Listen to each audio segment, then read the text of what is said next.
Ignite, from dreams to reality. Now, apart from saying invoice, even if you are selling an half item, document it. Even if it's a service you rendered and you need to get your money, just document it. Say it's been serviced for this and this and this. Have a track record. And apart from invoice, for those who go into products, you also have a delivery note.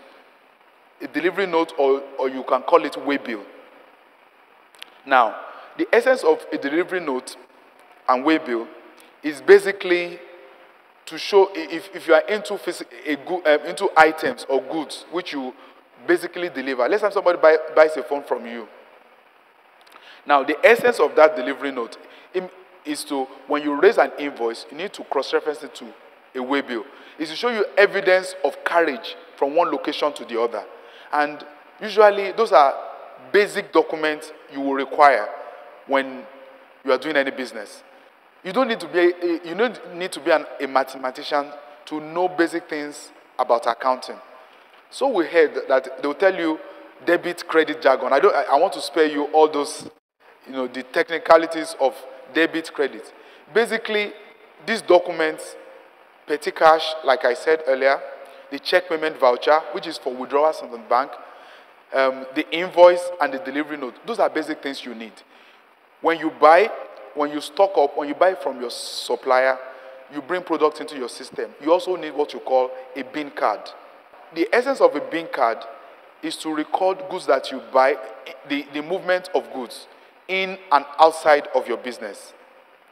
Now, when you buy goods from your supplier, there's a column that will say in the bin card, receipt. And when you issue out, when you are selling, there's a column that will say issue out. Now, when you receive items, those are track record that will help you in your business. As minute or as it may look as it is, that is not as important as it is. It is very, very germane in every business, because if you need to prepare your financial statement, you need information, and it's how all this thing works through that it will eventually culminate into your financial statement. Let's assume, for instance, you buy 10 items from your supplier. On your bin card, you will receive it into your bin card as a receipt from your supplier. You can make reference to your supplier. If you need to sell to another person, like Mr. A, you will write 1 unit sold to Mr. A, and your stock will now become 9. Do you understand me? Now, that stock of 1 that left your stock, you will write it on the invoice. Do you understand me? When you write on the invoice, that means for every invoice you see, that means it's a sale. That means it will deplete your stock. And at the end of the day, you're able to account for everything you bought and everything you sold. At the end of the day, it becomes financial information that you can present to those investors or your likely partner that you want to be. And those information, you will also ensure that at the end of the month, you prepare a sales report. And that in the sales report, for every invoice, it always has a reference number. For every delivery note, it always has a reference number. For every petty cash, it always have a reference number. Now, on your sales report, you have the date, the invoice number, the delivery note number, the description, which you can only do on your system, then the amount. Now, in some cases, you might put the cost of sales. What I mean by cost of sales is the cost of buying that product. Now, when I say the cost of buying the product, you might have bought, let me make an example. You import some item in at 10 naira. You spent money on freight. You spend money on insurance. You spend money on a lot of things. By the time you receive those goods in, the way traders does, they will just say, okay, I bought this thing for 10 naira, I'll sell at 15 naira. Now, you might actually be selling that product at a loss. Let me explain to you. If you buy a product for 10 naira and you spend several amounts, what you will do is all the amount, all the effort that goes into buying that product, you add all that cost together, with the cost of the product. Then you divide by the quantity of the product you buy. And once you get the amount you get at the bottom line is your landed cost. That's what we call landed cost. Now, on that landed cost, that is the cost, every cost that you have incurred in bringing that product to your warehouse or to your shop. Now, to calculate the landed cost, you bought 10 items. You divide the 30 naira by 10. Do you understand me? And you get 3 naira. That is the landed cost. For a trader, you say, I bought items for 10 naira. He didn't calculate the cost of insurance. He didn't calculate other costs that he incurred. He just say, I want to mark it up by 50%.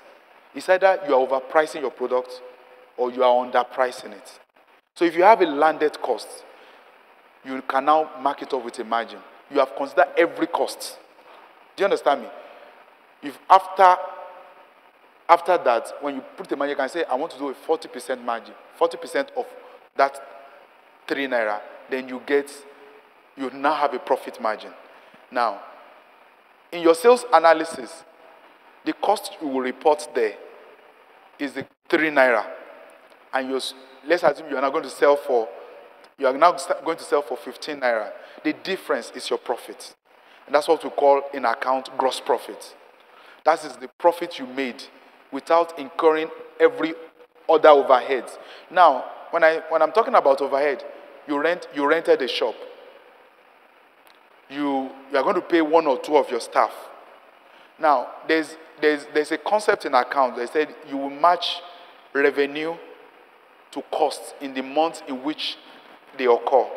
Now, what it simply means, all that grammar means is, if you pay for a shop for, let's say, you pay 120,000 for a shop, and you pay per annum. Now, when you are preparing your sales reports or you want to know your account for each month, you want to know your profit for each month. What it simply means is, you have paid 120 per annum. You just divide by 12. Now, when you divide 120 by 12, what simply means is, whatever you get there is your overhead for that particular month. Now, let's assume you made a profit of 100,000. That is what you call gross profit. Now, after doing trading business, that's your gross profit. Now, these are things that can be computed on your own. You don't even need an accountant to do that. They are very simple things. You can even have a notebook where you write that on and document that. Now, when you get that gross profit, that is not your profit as it were. Now, you have incurred cost of accommodation, this and that. When you divide it by the number of period, let's assume you paid for per annum for a year, and you divide by the number of months, that is 12 months, you will get per each month. That is your overhead for this month. You had everything together, all your overheads, the costs, all your petty cash, everything, those are your overheads. It will now, at the end of the month, maybe you made 100,000 gross profit.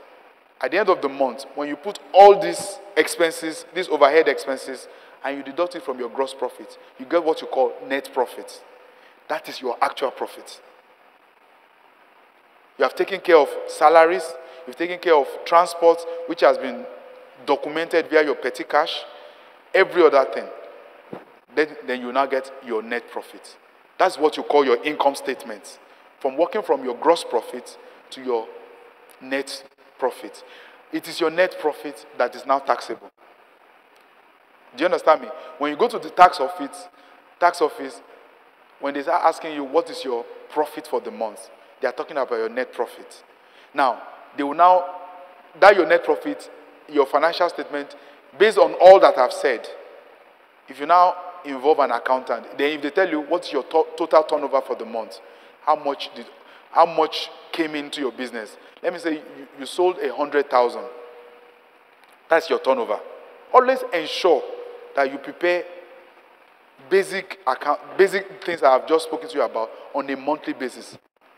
At the end of the year, you can now engage an accountant. Pay the accountant a pantry sum. Just let me do my financial statement, my income statement. Ignite, from dreams to reality.